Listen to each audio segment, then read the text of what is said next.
Hey, soul family. I've got a very casual vibe today. Just cleaned a house. One of my side hustles here.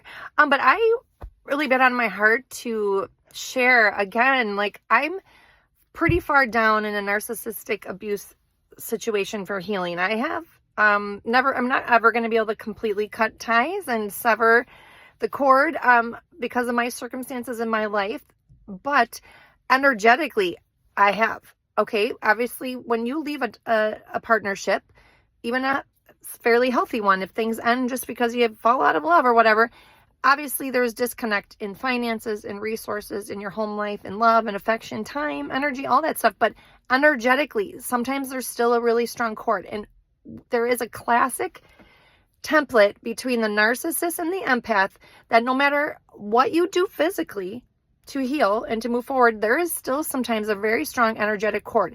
And they can feel when you are pulling away and you're healing and you're dropping into self-love and self-care and your self-worth is increasing and you're calling in better relationships and finances and looking good, working out. Like, they can tell, they can feel the energy shifting when they're losing control. They know exactly what they're doing. Now, I'm not talking about good-hearted people that are just wounded and acting out of their wounding. I'm talking about the other type that are just, they are the takers of the world. They lack the empathy, the compassion, the kindness, the conscience. Okay, that's more the narcissistic type. And we have to start seeing this as a spiritual, energetic battle more than anything. Yes, there's mental things going on, emotional things going on for sure, but there's also spiritual. And I feel like that is where a lot of us are missing the key components of this.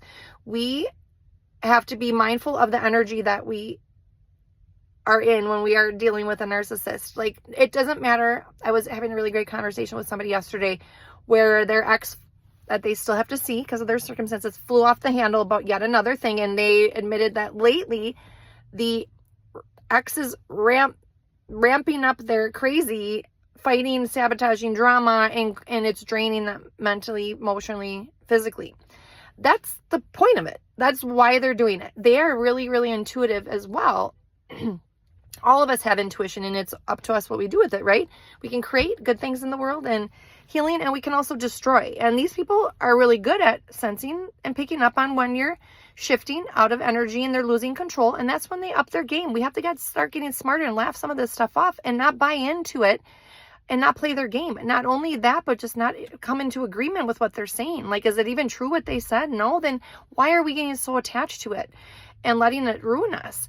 If you're not sure what you're dealing with, if you're just dealing with a negative soul or somebody who's good that just needs some healing, reach out to me at thezenzone@mail.com and I can help you with that soul quality test. That is a really great, fast, easy way to find out what you're dealing with, because then at least you know that your intuition is on the right path, and you know it's not you, that this is a them issue. Sometimes it is us, and in healing with us, we're triggering things and whatever else, but sometimes, most of the time, it's not. They're triggering us with the wounds that we still need to heal. That is the gift that they do give us. If we can start having gratitude for that, that would be a great thing as well. If we can start having gratitude, they bring a lot of misery, but if we can start having gratitude, like, wow, if it weren't for this person being so horrific to me, I wouldn't have learned how to set better boundaries. I wouldn't have learned to speak my truth. I wouldn't have learned to attract better people, like be more mindful of my energy, that kind of thing. Like, they do give us the gift, and that usually gets us to be more whole within ourselves. So reach me at thezenzone@mail.com if you want some healing, coaching, or if you want that soul quality test. It's super easy, super cheap. It's a great way to find out what you're dealing with a certain person, and then you can know, and you can base your decisions off of that. I've kind of been gatekeeping it. I use it in my own life, my friends, and job situations. I don't align myself with anyone that I know is a spiritual deficit like that, because you can't work with people like that. They have to take energy from their environment to survive. They have to steal from you, and we don't have to let them. Yeah, they can say their things. We can feel the feelings and process it and move on, but we need to get better at not letting them take our energy. Let them get it from somewhere else. Okay, we're on a path of healing, and especially the good-hearted, loving, kind people out in the world, the empaths who are here to make a difference and to bring light and joy and heal their programming and their aura and break generational curses. We cannot afford to align with these people and allow them to drag us down into the pit of despair every 5 seconds. We have a bigger mission on this planet to heal. And by healing ourselves, we create a ripple effect outward.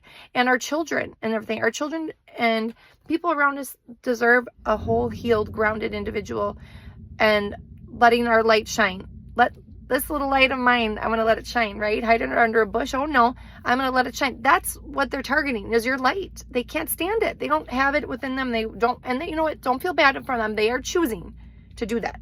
Okay. They've chosen at a soul level to disconnect from divine spirit, angels, their own conscience, their own healing, divine light energy within them. We all have it. They've chosen that at a soul level. This is their path. This is what they want to do. Okay. They know exactly what they're doing. They know exactly what buttons to push.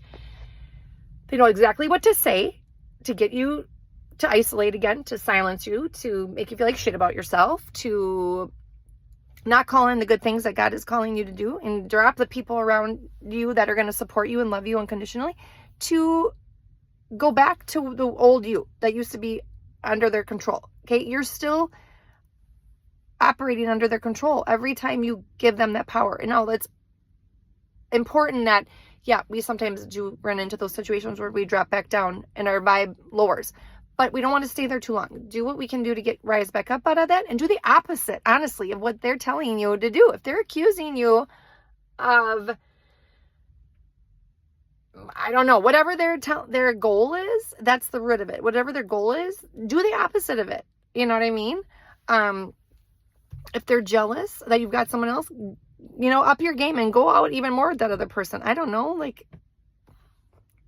that's how we heal. We do the opposite of what they are intending to do. Break that cycle.